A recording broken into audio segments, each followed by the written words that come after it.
नमस्ते सदावत्सले मातृभूमि।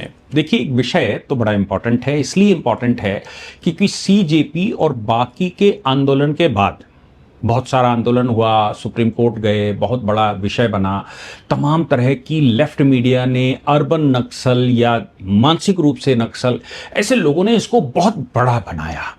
कुछ बच्चों की ग्रीवांस तो थी, इसमें कोई शक नहीं, लेकिन उसको जितना बड़ा बनाया गया उसके पीछे की एक पूरी स्ट्रैटेजी थी, एक टूल किट थी। खैर, सुप्रीम कोर्ट में अभी भी वो हर दूसरे दिन कोई ना कोई खड़ा होता है, चीफ जस्टिस के सामने मेंशन करता है, सब हो रहा है। लेकिन उसके साथ ही एक और मूवमेंट शुरू हुआ, और वो मूवमेंट आरक्षण को लेकर है। जंतर मंतर पर ही लोग बैठे हैं, वहां प्रदर्शन भी कर रहे हैं, लोग वहां इकट्ठा भी हो रहे हैं, लेकिन कोई आह्वान करने वाला नहीं है, इसलिए, और कोई मीडिया भी उस पर बहुत फोकस नहीं कर रहा है, लेकिन वो लोग बैठे हैं। इसी बीच में जब वो जंतर मंतर पर रिजर्वेशन रीएवैल्यूएट करने के लिए लोग बैठे हों, तो उसी समय पर सुप्रीम कोर्ट में एक रिजर्वेशन को लेकर जजमेंट आ जाए। तो ये जजमेंट सही है गलत है, सुप्रीम कोर्ट ने दिया है तो सही ही दिया होगा, बहुत कुछ रीजनिंग भी लगाई होगी, रीजनिंग से सेटिस्फैक्शन भी लोगों को होगा।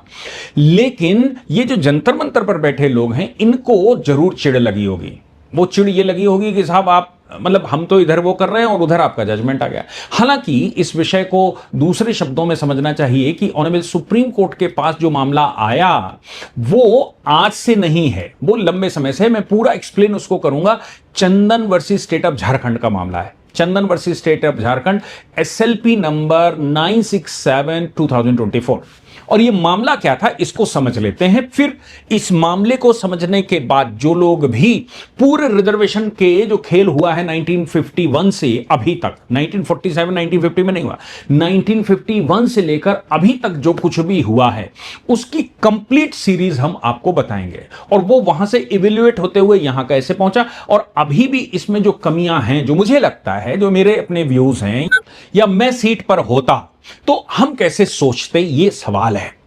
हालांकि सीट पर बैठकर कोई अपना विचार नहीं दे सकता। सीट पर जब कोई बैठा होता है तो बैठते समय जो आर्गुमेंट सामने से आते हैं, उसकी जो लीगल रीजनिंग पीछे से आ रही होती है, पुराने जजमेंट होते हैं, और इस समय की जो प्रॉब्लम है उसमें ही उसको फिट करना पड़ता है। कोई अपने मन से कोई नहीं कर सकता। लेकिन फिर भी एक इवेल्युएशन है जो मेरा भी है, मैं उसको पूरा बताऊंगा। ये उन बच्चों के लिए भी बहुत इंपॉर्टेंट है जो higher judicial services, judicial services या बाकियों के लिए तैयारियां कर रहे हैं। ये उनके लिए भी बड़ा इंपॉर्टेंट है जो रिजर्वेशन को ए से लेकर जेड तक समझना चाहते हैं। ये उनके लिए भी बहुत इंपॉर्टेंट है जो देश की बहुत चिंता करने वाले लोग हैं। रिजर्वेशन वर्सेस अनरिजर्व बनाम देश, ये एक सिनेरियो है, और देश का लाभ या नुकसान सामान्य व्यक्ति को उठाकर लाना या फिर उसको रिजर्व कैटेगरी बनाकर ऊपर तक लाकर बिठाना, ये कैटेगरी के लिए कितना लाभदायक है और बाकियों के लिए कितना अलाभदायक हो सकता है, या फिर इससे राष्ट्र का नफा नुकसान और इसके महत्वपूर्ण पहलू क्या है, उन पर पूरी चर्चा करेंगे।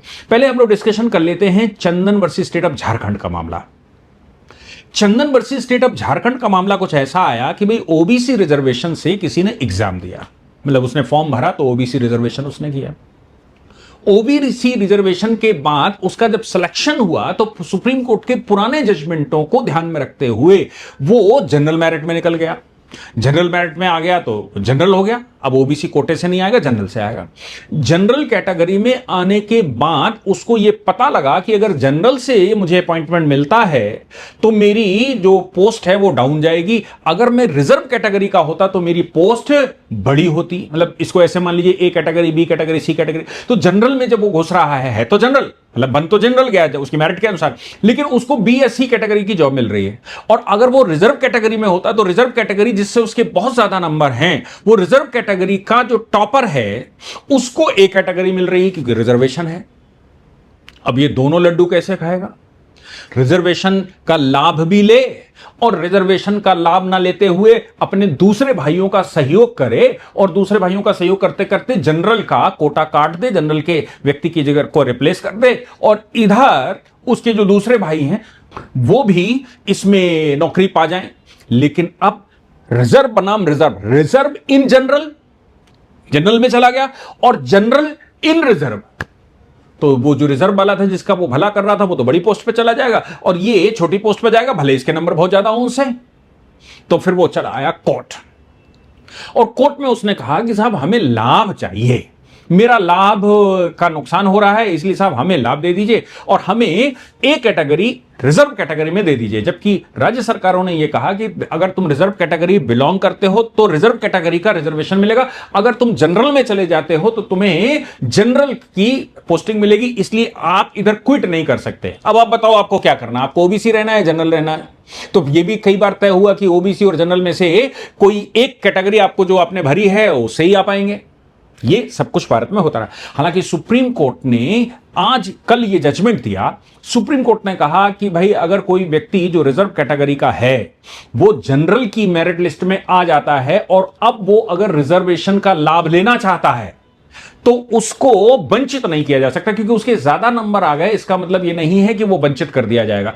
अब वो उस कोटे का लाभ ले लेगा जो रिजर्व कैटेगरी उसने भरी थी और वो जनरल में चला गया था क्योंकि उसके नंबर ज्यादा थे, तो अब उसको रिप्लेस करेगा। यानी कि जिस भाई के लिए वो सेक्रीफाइस करने के लिए कह रहा था कि नहीं ऊपर चले जाएंगे, उस भाई को फिर वो नीचे रिप्लेस करके और अब उच्च पद पा जाएगा और जो उच्च पद नीचे वाले को मिला होगा उसको नीचे धकेल दिया जाएगा। सुप्रीम कोर्ट ने ऐसा डिसीजन दे दिया कि भाई इसमें कुछ गलत नहीं है। कोई भी ओपन मेरिट में अगर कोई किसी का सिलेक्शन हो गया है और वो रिजर्व कैटेगरी में उसको बड़ी पोस्ट मिल रही है तो वो क्विट करके उस रिजर्व कैटेगरी में जा सकता है। अब यहां पर नए सवाल खड़े होंगे, तो क्या उसको जनरल कैटेगरी में से हटाकर रिजर्व में ले आओगे तो जनरल कैटेगरी में क्या अब किसी दूसरे कैंडिडेट को लाएंगे? इसका खुलासा मुझे नहीं लगता कि इसमें किया गया है। लेकिन मेरिटोरियस रिजर्व कैटेगरी, जिसको एमआरसी कहते हैं, एमआरसी का फॉर्मूला ऑनरेबल कोर्ट ने दिया था। अब यहां देखिए, एक तो रिजर्व कैटेगरी को हटाने की बात कर रहे हैं, एक तो रिजर्व कैटेगरी को यह कह रहे हैं कि भाई वो वंचित था उसको कुछ लाभ दे दो। वंचित को लाभ दे दिया, ठीक है भाई, नौकरी मिल गई, बाल बच्चे पाल लेगा, लेकिन अब उसको मेरिट भी दो।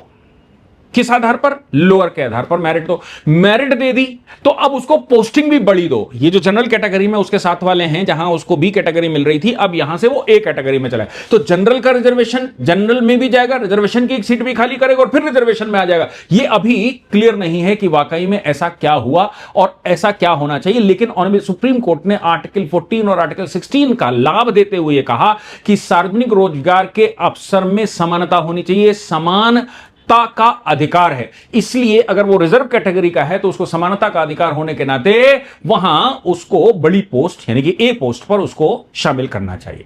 अब इस पूरी कहानी को हमको समझना चाहिए। वो रिजर्वेशन का पूरा खेला असल में आर्टिकल 15 के तहत रिजर्वेशन नहीं था। ओरिजिनल कॉन्स्टिट्यूशन में आर्टिकल 15(4) नहीं था, आर्टिकल 16(4) था। आर्टिकल 15(4) वाले मामले में एक मामला मतलब राज्य सरकार ने तमिलनाडु की, उसने 68% रिजर्वेशन कर दिया। तो चंपकम दुराईराजन नाम के एक व्यक्ति ने सुप्रीम कोर्ट में चैलेंज किया। सुप्रीम कोर्ट ने कहा कि रिजर्वेशन का कैटेगरी नहीं है, 15(4) है ही नहीं, इसलिए एडमिशन में रिजर्वेशन तो नहीं मिल सकता, और अगर रिजर्वेशन राज्य सरकार दे रही है तो वो अवैधानिक है, वो कॉन्स्टिट्यूशनली वैलिड नहीं है। अब जो चीज कॉन्स्टिट्यूशनली वैलिड नहीं है उसके लिए अगर राज्य सरकार अधिकृत नहीं है, राज्य सरकार अगर उसमें कुछ देती है तो ये खिलाफ है, उड़ा दिया। पंडित नेहरू प्रधानमंत्री हुआ करते थे, उन्होंने पहला संविधान संशोधन भारत में जो किया वो यही किया कि एससी एसटी कैटेगरी आर्टिकल 15(4) जोड़कर नया बना दिया, यानी कि कॉन्स्टिट्यूशनल अमेंडमेंट करके अब रिजर्वेशन 15(4) नाम का आर्टिकल नया जोड़ दिया गया। चलिए ठीक है, जोड़ दिया गया का मतलब हो गया कि रिजर्वेशन हो जाएगा। वहां तो 68% रिजर्वेशन, ये तो बड़ी कमाल की बात थी। लेकिन 68% रिजर्वेशन और इसके अलावा की जो चीजें थी वो बड़ी समस्या खड़ी करने वाली थी, क्योंकि 68% इस मामले में एमआर बालाजी का एक केस आया ऑनरेबल कोर्ट में, एमआर बालाजी वर्सेस मैसूर, क्योंकि मैसूर ने भी, तमिलनाडु ही नहीं बगल में मैसूर, उस समय कर्नाटक राज्य नहीं होता था, मैसूर राज्य होता था, तो स्टेट ऑफ मैसूर ने भी 68% रिजर्वेशन कर दिया। जब 68% रिजर्वेशन कर दिया तो ऑनरेबल सुप्रीम कोर्ट में एमआर बालाजी में आर्टिकल 15(4) और इधर आर्टिकल 335 को ध्यान में रखते हुए 50% की कैप लगा दी और यह कहा कि 50% से ज्यादा रिजर्वेशन नहीं हो सकता। ठीक है, टी देवदासन का एक जजमेंट आया 1964 में। देवदासन में अब यह हो गया कि भाई पिछली साल सीटें खाली रह गई थी, उनका क्या होगा? क्या रिजर्वेशन हर साल जो सीटें हैं उनका और जो खाली रह गई उनका क्या, उन पर का जनरल भर लोगे? सरकार यही कर रही थी कि भाई वो जो सीटें खाली रह गई तो जनरल कैंडिडेट को उसमें एडजस्ट कर लिए जब रिजर्वेशन कैटेगरी का हमको नहीं मिला तो। सुप्रीम कोर्ट ने टी देवदासन बनाम भारत संघ 1964 में यह डिसाइड कर दिया कि 50% का कोटा कैरी फॉरवर्ड भी हो सकता है। यानी कि 10 साल तक अगर 20% सीटें खाली रहीं तो 10% सीटें खाली रहीं तो 11वें वर्ष में कोई वैकेंसी निकलेगी नहीं, वैकेंसी ही अब रिजर्व कैटेगरी की निकलेगी। ये नया हो गया। फिर इसके बाद एक केस आया स्टेट ऑफ केरला बनाम NM थॉमस 1976 में। इस केस में SC/ST कर्मचारियों के पदोन्नति की परीक्षा पास करने के लिए अतिरिक्त समय देना, यह सवाल आया कि भैया जो प्रमोशन का एग्जाम होता है उस एग्जाम में SC/ST कैटेगरी है, बेचारा पिछड़ा हुआ है, तो इसको थोड़ा समय ज्यादा दिया जाना चाहिए। सुप्रीम कोर्ट ने यह भी मान लिया।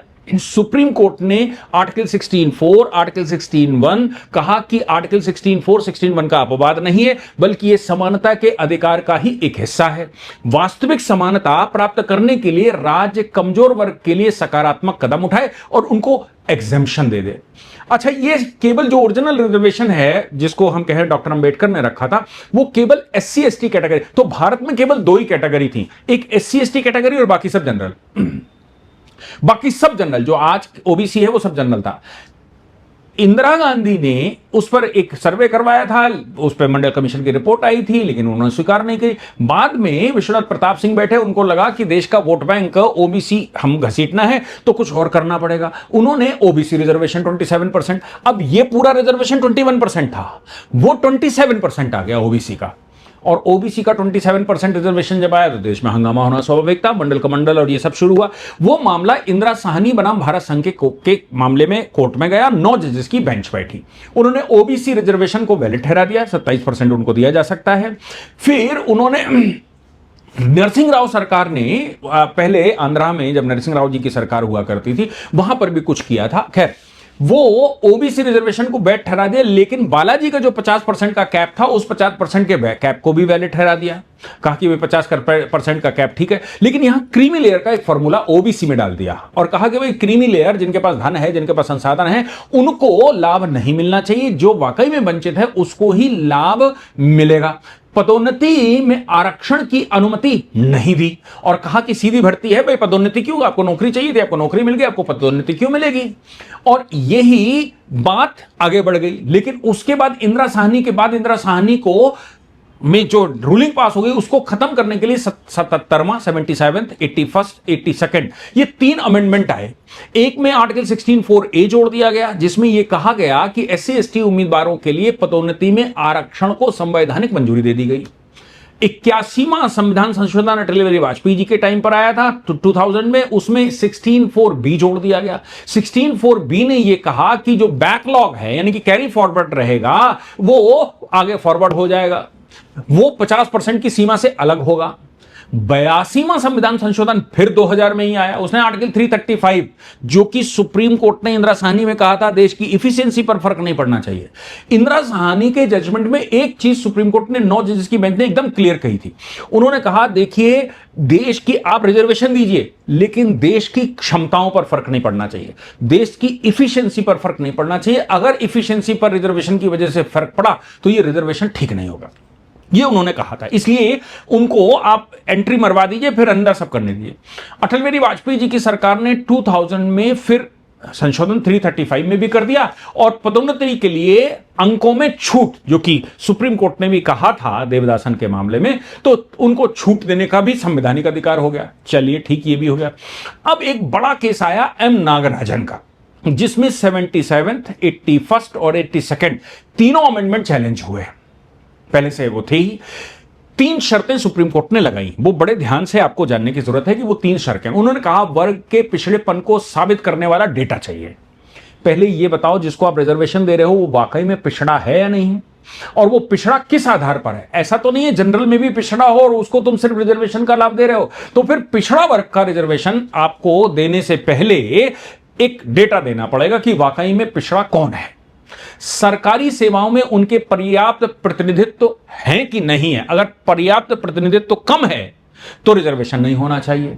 और तीसरा, आरक्षण लागू करने से प्रशासनिक दक्षता आर्टिकल 335 पर असर ना पड़े, ये M नागराजन ने सिद्ध कर दिया। और 3 लेयर का क्वालिफिकेशन डेटा, क्वालिफिएबल डेटा के लिए 3 शर्तें लगा दी।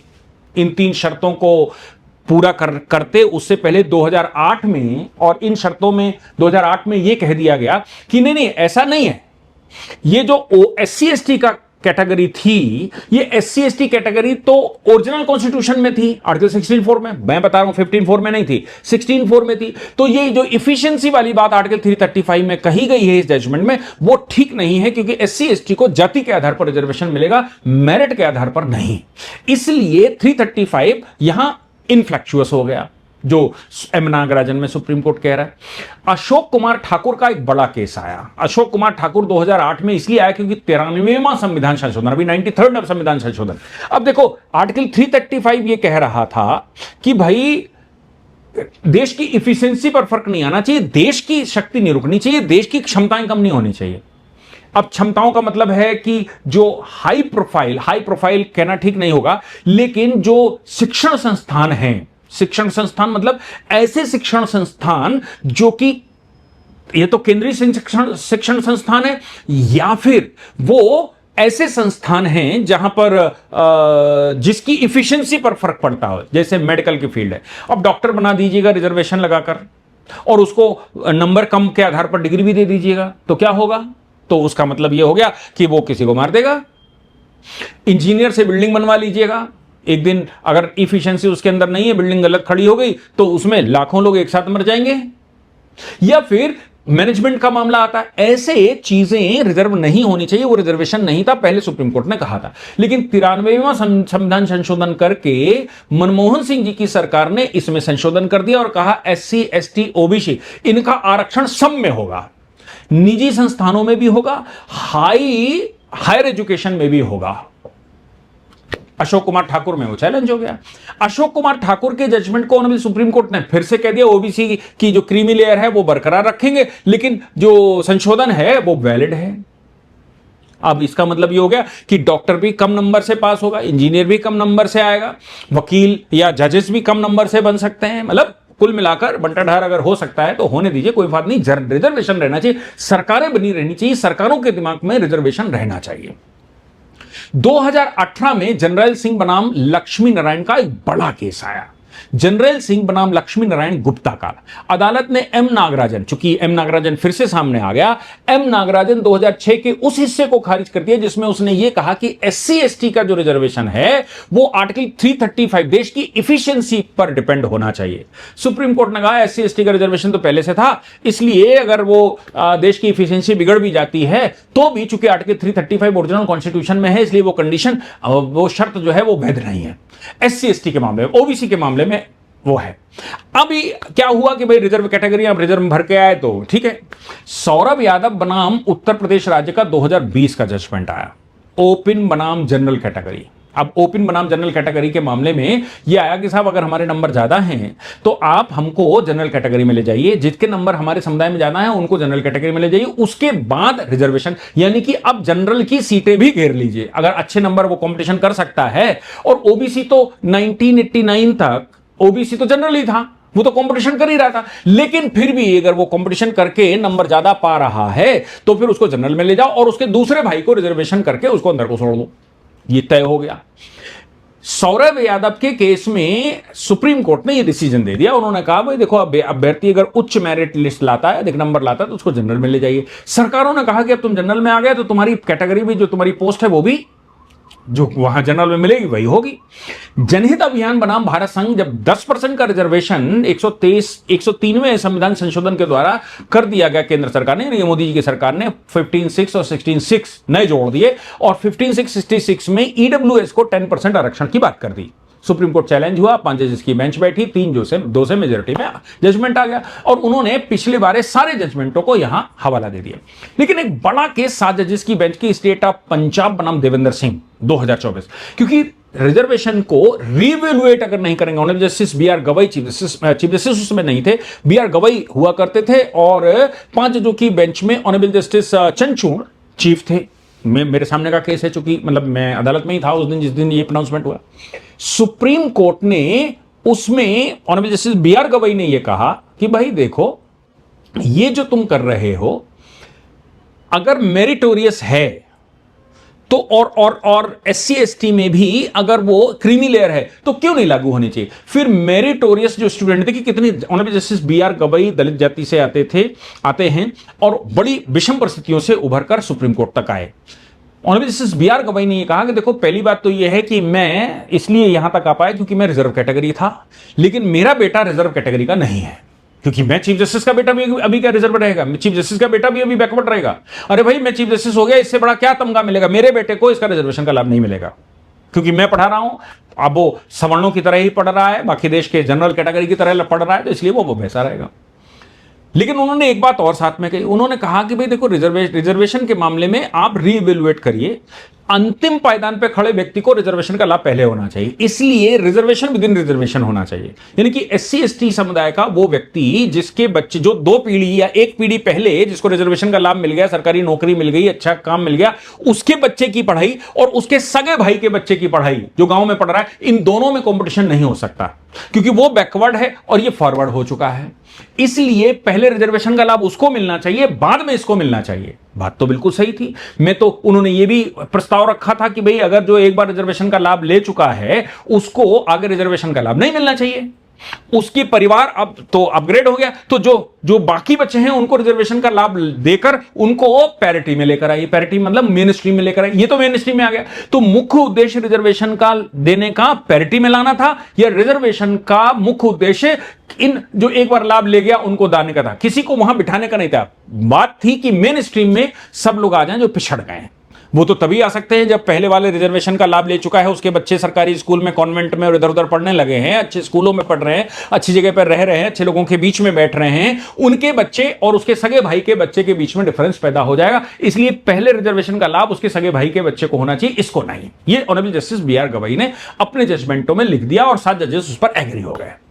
इस पर क्वांटिफिएबल डेटा की भी बात करी गई। सुप्रीम कोर्ट ने कहा कि पहले डेटा निकाल के लाओ, इसका उपवर्गीकरण यानी कि सब कैटेगरी करना ठीक है, और लाभ के लिए नहीं बल्कि प्रमाणित और मात्रात्मक डेटा आपके पास होना चाहिए कि वाकई में पिछड़ा कौन है, पिछड़ा कौन नहीं है। देवेंद्र सिंह के जजमेंट के बाद ये चंदन कुमार का जजमेंट आया, जिसमें चंदन कुमार के जजमेंट में उसने पीछे भी, हालांकि वो सौरभ यादव के जजमेंट में भी कहा था कि भाई सबसे पहले मेरिट बना लीजिए, बिना रिजर्वेशन देखे। वो कैसे देखते हैं? पहले मेरिट बना लीजिए, मेरिट बनाकर जो लोग ऊपर मेरिट में आ गए उनको वहां रहने दीजिए। अब जो बच्चे 50% मेरिट बन गई, चले गए। अब जो 50% बचे, उन 50% में रिजर्व कैटेगरी जो मेरिट में नहीं आ पाए उनको ले लीजिए, ठीक है। और फिर उसके बाद जो पिछड़े रह गए उनको ले लीजिए।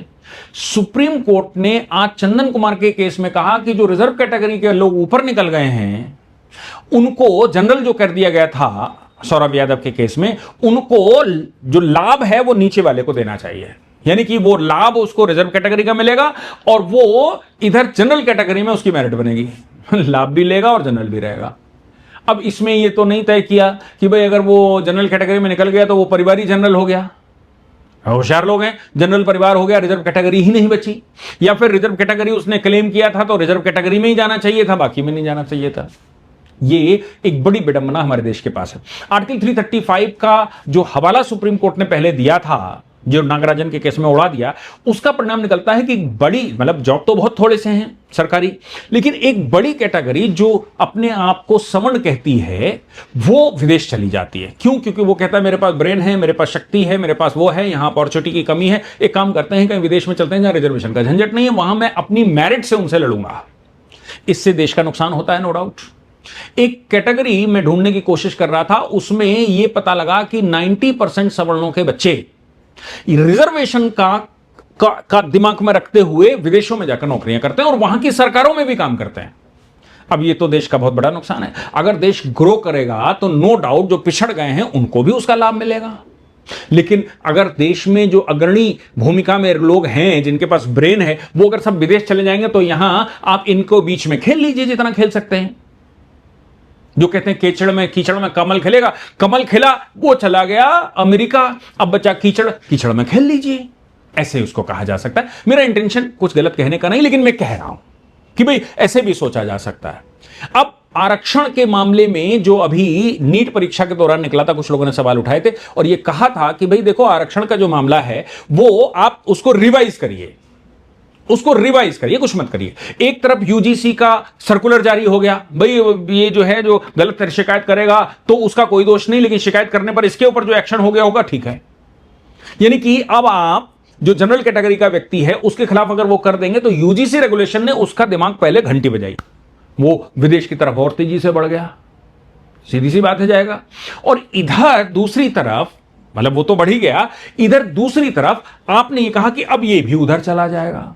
अब बच्चे कह रहे हैं कि रिवाइज कर लो, देवेंद्र सिंह का जजमेंट 7 जजेस की बेंच का है, उसी को ध्यान में रखकर रिवाइज कर लो, रिजर्वेशन को रिवाइज कर लीजिए। और रिजर्वेशन, अब उसमें से बड़ा वर्ग ये भी है कि रिजर्वेशन खत्म कर दीजिए, तो मीडिया उसको क्यों नहीं दिखा रही? भाई इशू तो ये भी है, और ये इशू क्या देश को समझने वाला नहीं? क्या देश की इफिशियंसी सबकी प्राथमिकता नहीं होनी चाहिए? क्या देश की इफिशियंसी देश में मायने रखती है किसी भी वर्ग के लिए, किसी भी समुदाय के लिए जो देश में काम करता है? लेकिन यह ध्यान रखिएगा कि जो पिछड़ गए हैं उनको ही आगे लाना है, जो अगड़े हो गए हैं उनको क्यों पिछड़ा बनाना है? आज के जजमेंट से जो अगड़े निकल गए उनको वहां मेरिट में वहां आएंगे और लाभ पिछड़े का लेंगे।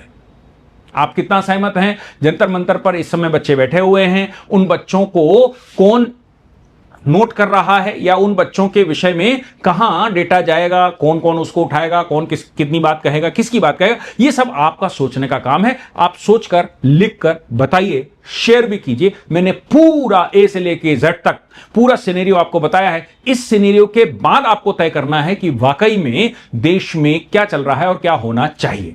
जय हिंद, जय भारत, वंदे मातरम।